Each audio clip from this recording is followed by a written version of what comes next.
What is up, everybody? This is Mark with DBS Decks. This is the Toppo deck list, and this is the deck list that we played all week on stream, and this is the culmination of the testing and the collaboration and pretty much all the effort that we put in for the 5 days this week.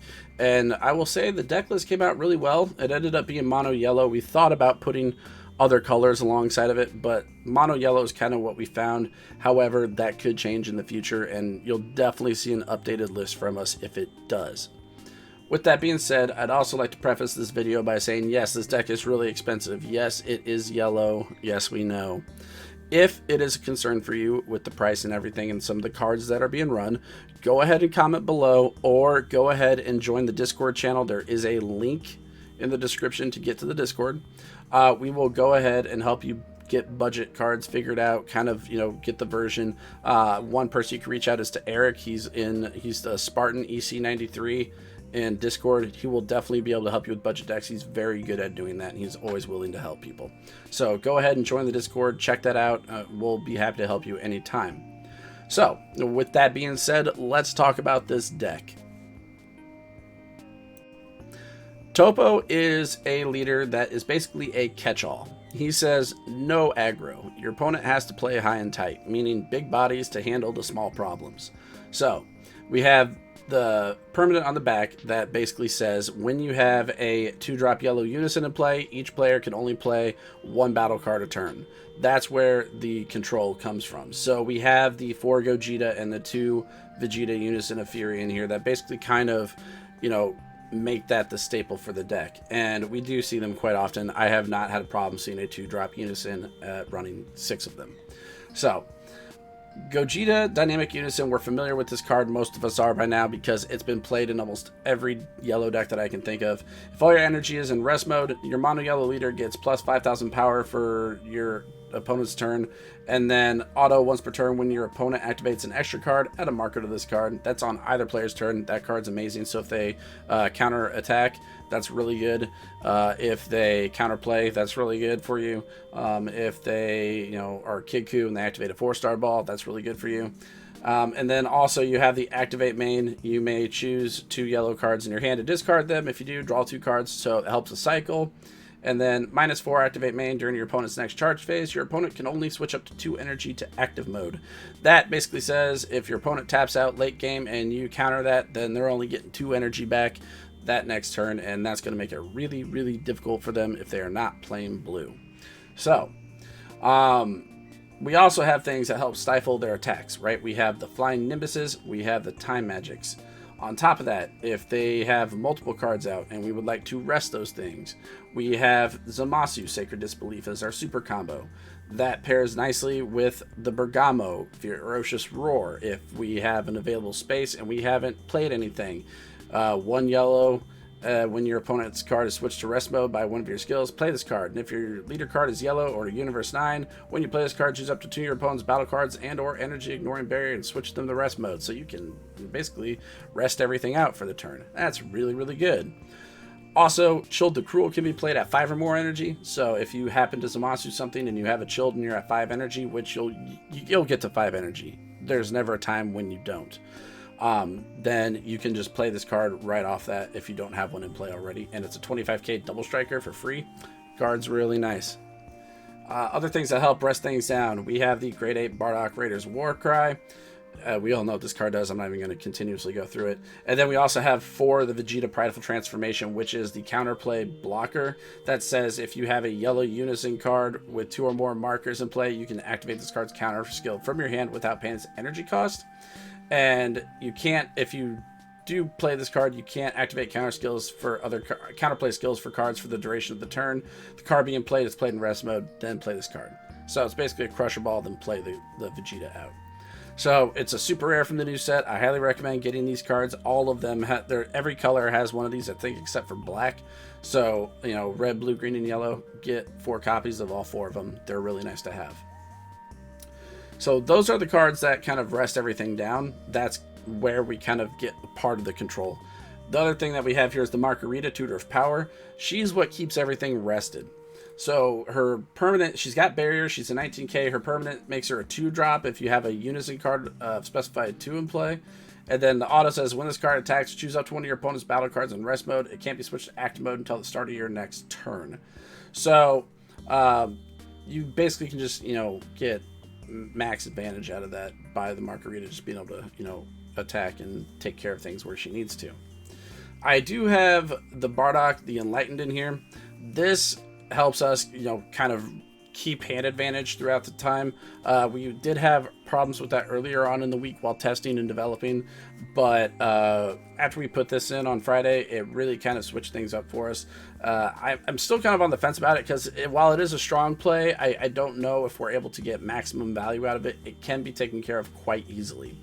Its auto once per turn is when an opponent's card is switched from active mode to rest mode by one of your skills, you draw one card. So that's pretty much that. If you have multiples on the field, it stacks. But also, you have to realize that this is a deck where we can only play one card a turn, so playing cards like that are not effectively the best thing that we can do. So, I don't know. I'm trying to figure out ways where we can get more advantage out of it, but maybe there isn't, so we might have to revisit this card later on. Now, we have Vegeta the Impregnable. This is the card that helps search for everything. It's a great first turn play. After the first turn, usually we see everything that we need, so there's no reason to play this card. It's when this card is played, look at the top 5 cards of your deck, add up to 1 yellow unison with a specified cost 2, or 1 yellow sand with the energy cost of 3 or less among them, and add it to your hand. So that gets, another Vegeta. It gets Bardock, the Goku Apes, it gets Vegeta Prideful Transformation. Kind of gets our key cards that we're looking for throughout the game, everything but the Great Ape Bardock Raiders War Cry. On top of that, we also have 4 Nimbus, 2 Time Magic, kind of keep attacks at bay.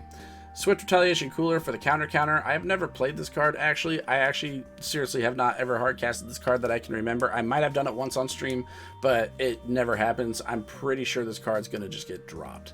I don't see a purpose for it in the deck. It's cool, it's nice, but our deck is kind of expensive late game, so I don't know if we want to keep that card in here for sure. Remote Serious Bomb, because we don't actually have any mass removal. So this kind of helps us with the only 1 card a turn, and then Black Smoke Dragon just to kind of finish it all off. The deck itself plays very smoothly, so I enjoyed a lot. It's got a lot of sequencing that you have to work around though, so it does take some pilot skill and it does take some getting used to. Again, this is the first copy that we're releasing to the public as the mono yellow build. We will probably update it again in the future because we're still not done testing. We have a while before set 10 releases, so there obviously is going to be some evolution to the decks that we do put out, and we will revisit them later on. You will see that. So if you have questions about the deck, if you have questions about anything really, go ahead and post in the comments. Go ahead and reach out to us in the Discord channel. Again, link to that in the description. Otherwise, we have the gameplay footage here where I played Nate against his Kidku deck, so let's go ahead and check that out. Okay, so we're actually going to start off here at Nate's turn 2, and here he plays a Majin Buu off of the Kidku ability after he has swung with the Goku leader. Now that's going to put us at 6 because we're just going to go ahead and take that swing from the Majin Buu.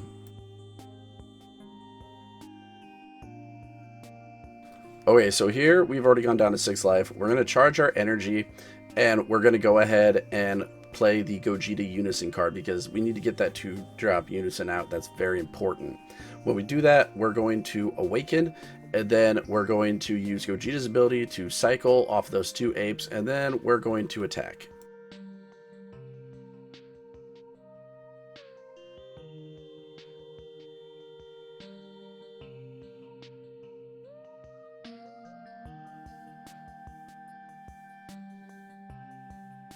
So here Nate's just going to save off the Toppo by popping 2 Vidillas in his drop area, and you're going to see that he put 2 because he wants to have at least 1 in there because now he's at 6 life so he can awaken, and then he also wants to have a target for his Kidku.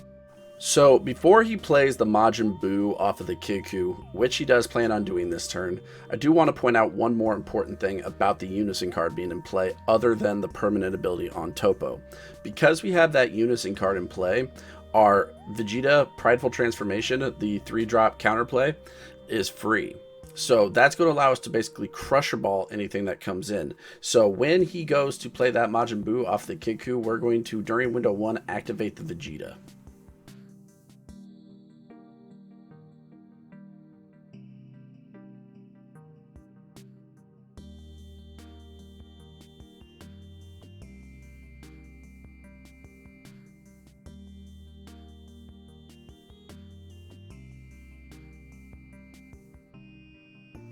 Alright, so at this point he has swung with the other 3-drop Majin Buu in play. And this is going to demonstrate some of the real ability of this deck to control here. So when he swings into our Toppo leader, that was kind of a mistake. In order for him to survive and do well, he's going to have to try and either fish negates out of my hand, or he's going to have to kill off that Gogeta leader. Now, a lot of people don't like having to attack the Unison cards because they are a resource that you have to deal with. But if you are a deck that goes wide, getting rid of the Gogeta early is going to be a big piece for you. Or just getting rid of any Unison card early is going to be a thing that you have to do, because as long as that Unison card is out with the Toppo leader, you can't attack. So continuing on, when he attacks with the Majin Buu, we don't actually negate the attack. What's going to happen is we're going to just play the Zamasu super combo, and then we're going to rest his Kiku leader, so he really won't have any more attacks for the duration of the turn. And then we're going to finish out, and we're going to combo with the Vegeta 1-drop and the Kiku Ape.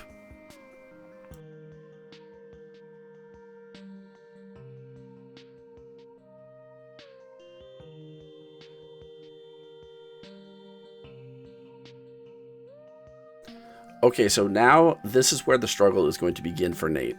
We've got our 3 energy down, and we have all his battle cards and his leader rested. We're going to play down the Margarita. When the Margarita comes out now, she doesn't do anything on auto, but she's going to swing into his leader, and we're going to choose one of the Majin Buus, and it's going to stay rested, and it's not coming back. This is where our deck gains value, because it's going to allow us to just continuously beat down on his leader and force him to forfeit resources to protect himself over and over and over again. And if we get multiple Margaritas out, that stacks.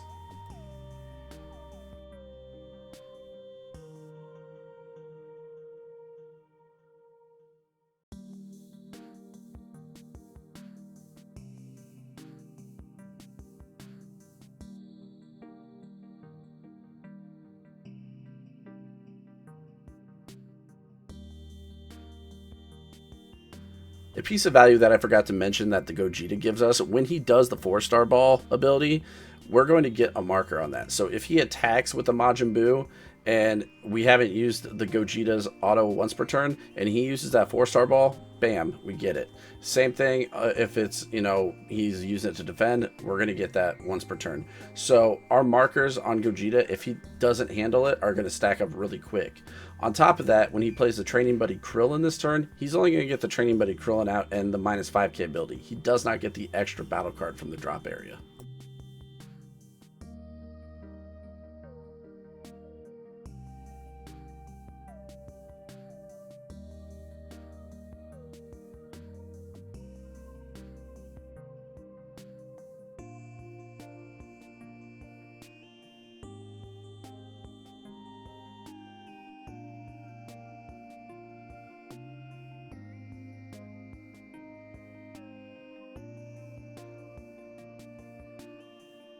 So again, this turn we're not really going to do a whole lot. We're just going to play the remote Serious Bomb. He's gonna blow up his Krillin and put it in the warp, and then we're just gonna continue, like I said, to attack his leader, and we're going to just force him to exhaust resources for things that he is potentially going to need later on.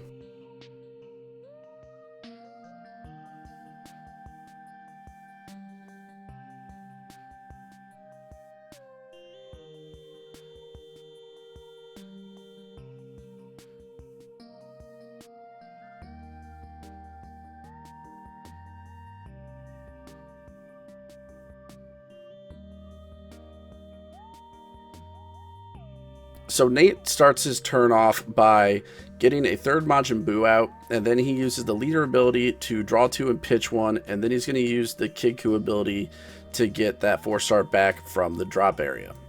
So now that we are at Nate's 5th turn here, he's going to start using his board to kind of, get some aggression going. He got that 3rd Majin Buu out, and he's going to use the first one to attack our leader.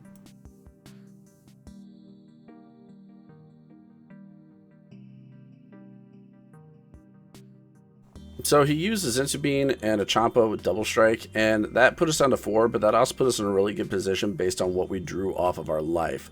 He's then going to swing in with the Majin Buu again and try and put us at 3, but we're going to go ahead and respond with the Zamasu and a Bardock Ape. We're going to rest his leader, and we're going to rest his 1-drop Kidku, and just kind of, neutralize his board.